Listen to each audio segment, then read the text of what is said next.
Hello students, आप सभी का वेलकम है गुरुकुल हब यूट्यूब चैनल पर। आज की इस वीडियो में हम बात करेंगे आरआरसी ग्रुप डी 2019 से 2022 तक की ये प्रक्रिया जो कि चल रही है और कभी भी इसका रिजल्ट अब आ सकता है क्योंकि अब वो समय आ चुका है जब आरआरसी इसके लिए रिजल्ट जारी करेगा।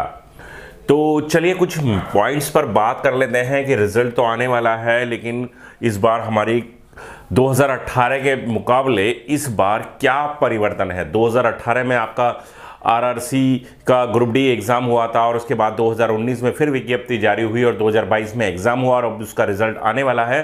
तो इन दोनों में क्या डिफरेंस है, क्या सिमिलैरिटी है और क्या इसका रिजल्ट पर इफेक्ट पड़ने वाला है, वो सब आज की इस वीडियो में हम डिटेल में बात करेंगे। तो चलिए बारी बारी से पॉइंट हम डिस्कस कर लेते हैं। तो देखिए, हम बात कर रहे हैं आरआरसी ग्रुप डी 2022 की रिजल्ट, और रिजल्ट की जब बात आती है तो बच्चों के दिमाग में उस एग्जाम को लेकर कट ऑफ भी होती है कि कितनी कट ऑफ यहां पर रहने वाली है। हालांकि यहां कट ऑफ के बारे में मैं बात नहीं कर रहा हूं कि कितने मार्क्स पर आपकी कट ऑफ रहेगी। हां, एक रफली आइडिया ये जरूर दूंगा कि आप अगर फिजिकल की तैयारी करते हैं तो कितने मार्क्स वाले फिजिकल की तैयारी बिल्कुल यहां पर शुरू करें। हम यहां पर बात करने वाले हैं कि 2018 के मुकाबले इस बार अब 2022 में जब ये एग्जाम हुआ है तो यहां पर कुछ परिवर्तन है, और वो क्या परिवर्तन सामने आए हैं। देखिए, हम 2018 की बात कर रहे हैं, 2019 में विज्ञप्ति जारी हुई, 2022 तक अब ये प्रोसेस अभी तक कंटिन्यू जारी है। तो जब हमने 2018 में देखा तो वहां पर इस एग्जाम के लिए अप्लाई करने वाले स्टूडेंट की संख्या थी 1,89,00,000। जी हां, 1,89,00,000 अपने आप में एक अच्छा खासा नंबर है। वहीं अब की बार जो बच्चों ने अप्लाई किया है 2019 वाले विज्ञप्ति में, तो 1,15,67,248, तो पहले के मुकाबले काफी कम बच्चे यहां पर देखने को मिले हैं, है ना। करीब करीब हम बात कर सकते हैं करीब करीब 72 लाख के आसपास का डिफरेंस है। 72 लाख के आसपास का हम सीधे सीधे डिफरेंस मान सकते हैं। 72-73 लाख का, 73 लाख बल्कि रहेगा, ठीक है। ये डिफरेंस यहां पर हमें देखने को मिल रहा है। तो ये एक बहुत बड़ा डिफरेंस है 73 लाख बच्चों का पिछले 2018 के मुकाबले अब की बार कम होना। केवल अप्लाई करने की मैं यहां पर बात कर रहा हूं, फॉर्म को फिल करने की बात यहां पर मैं कर रहा हूं। वहीं दूसरी बात की जाए तो वैकेंसी पहले थी 62,907, करीब करीब हम बात मान ले चलो 63,000 के करीब करीब ये वैकेंसी थी लास्ट टाइम 2018 में। लेकिन अब जो ये परीक्षा चल रही है यहां पर वैकेंसी है 1,03,669 पोस्ट। तो यहां पर वैकेंसी की भी अगर मैं बात करूं तो वो भी करीब करीब कितनी 40,000 वैकेंसी यहां पर ज्यादा है। तो ये दो मेन पॉइंट है जहां पर बच्चों की संख्या में और बच्चों और वैकेंसी में काफी बड़ा डिफरेंस देखने को मिल रहा है, ठीक है। काफी बड़ा डिफरेंस यहां पर देखने को मिल रहा है। यहां पर अगर मैं कहूं 2 गुना तो पूरा नहीं है, 2 गुना तो नहीं है, लेकिन हां हम कह सकते हैं कि 1.7 टाइम्स, ठीक है, 1.7 गुना वैकेंसी पहले से ज्यादा है। इस परीक्षा में अगर अपेयरिंग स्टूडेंट की बात की जाए तो कुछ जोन ऐसे हैं जहां पर केवल 30% विद्यार्थियों ने ही परीक्षा दी है, यानी कि एक एवरेज जो बना है 30 से 40 के मध्य ही बना है, इससे ज्यादा नहीं बना। तो अगर ऐसी स्थिति है जहां पर 50% से कम स्टूडेंट एग्जाम में अपीयर हो रहे हैं, तो ये भी एक बड़ा फैक्टर होता है, एक बड़ा कारण होता है कि आपके रिजल्ट पर इसका सीधा सीधा असर पड़ेगा, है ना। ये भी एक मेन कारण बनेगा आपके रिजल्ट पर प्रभाव डालने का। आगे अगर बात करूं तो इस बार का पेपर 2018 का पेपर और इस बार का 2019-22 का पेपर जो है, इसमें भी काफी डिफरेंस रहा है ना। हालांकि इस डिफरेंस को हम एक बात कहकर खत्म कर सकते हैं। तो पहले डिफरेंस की बात करता हूं कि पहले का पेपर जो था वो इजी लेवल का पेपर था, है ना। पहला पेपर जो बनता था वो इजी था, लेकिन अब का जो पेपर है वो आप इजी नहीं कहेंगे, उसको आपको टफ पेपर की रेंज में डालना पड़ेगा, हार्ड पेपर की रेंज में डालना पड़ेगा। लेकिन भाई अगर 2018 और अब की बात करें तो 4 साल का यहां पर डिफरेंस है। तो इस 4 साल की वजह से जब समय व्यतीत होता है, जब समय आगे बढ़ता है, तो डे बाय डे क्या हो रहा है, कंपटीशन टफ होने की वजह से पेपर के लेवल को भी टफ किया जा रहा है ना।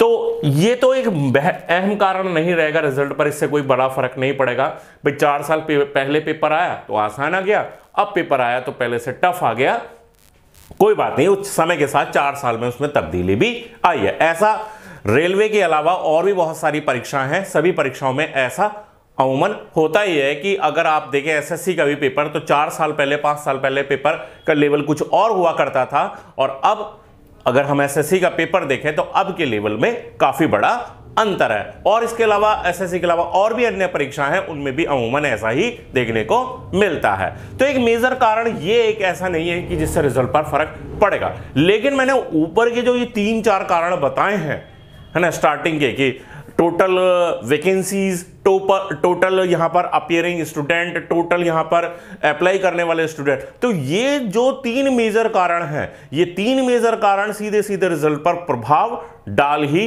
देंगे, है ना। और आगे बात करूं, अब पहले जो होता था वो सिंपल नॉर्मलाइजेशन होता था, पहले जो होता था वो सिंपल नॉर्मलाइजेशन होता था, कब, 2018 की अगर मैं बात करूं, सिंपल नॉर्मलाइजेशन हुआ करता था। लेकिन अब जो नॉर्मलाइजेशन हो रहा है वो परसेंटाइल के आधार पर हो रहा है। परसेंटाइल के बारे में मैं आपको पूरी डिटेल में बता चुका हूं, इस वीडियो का जो डिटेल है लिंक होगा वो इस वीडियो के लास्ट में आपको मिल जाएगा, उसे भी जाकर देख लेना कि परसेंटाइल नॉर्मलाइजेशन कैसा निकाला जाता है। तो ये एक बड़ा फर्क यहां पर डालेगा। पहले फर्क होता था क्या, कि नॉर्मलाइजेशन से क्या फर्क पड़ जाता था, पहले जो है बच्चों के 15 से लेके 30-35 तक मार्क्स में डिफरेंस देखने को मिल जाता था, है ना। लेकिन परसेंटाइल नॉर्मलाइजेशन आने से ऐसा नहीं होगा। 8-10 नंबर तक की मैं बात समझ सकता हूं, मैक्सिमम से मैक्सिमम, बहुत रेयर केस में 15 नंबर का डिफरेंस बहुत रेयर केस में देखने को मिलेगा। लेकिन हाँ, मैं अगर पिछले की बार की बात करूं, 2018 की बात करूं, तो वहां एक बहुत बड़ा डिफरेंस देखने को मिल जाता था। एक बच्चे का मैंने 42 मार्क्स का भी अंतर देखा था, मतलब 42 मार्क्स का उसको नॉर्मलाइजेशन रॉ स्कोर से ज्यादा बना था, है ना। लेकिन अब ऐसा नहीं होगा, परसेंटाइल नॉर्मलाइजेशन इसीलिए लाया भी गया है। अच्छा, अब जैसे कि बच्चे एग्जाम में कम अपीयर हो रहे हैं, कम एग्जाम देने जा रहे हैं, तो उससे भी परसेंटाइल नॉर्मलाइजेशन बहुत सटीक बनेगा, है ना, उससे बहुत फायदा मिलेगा जो बच्चे एग्जाम देने पहुंचे हैं।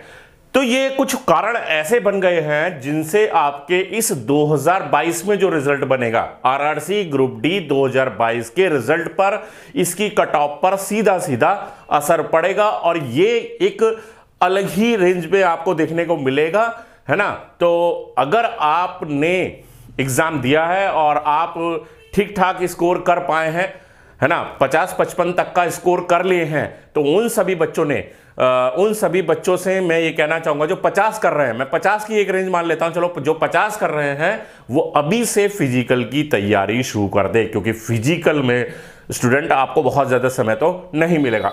संभावना यही है, अभी तक की संभावना यही है, जैसे कि पहले एक न्यूज़पेपर में भी आया था, अश्विनी वैष्णव जो कि रेल मंत्री हैं, उन्होंने बोला था कि 1-2 हफ्ते के अंदर रिजल्ट आ जाएगा। हालांकि 1 हफ्ता गुजर चुका है, दूसरा हफ्ता चालू हो चुका है।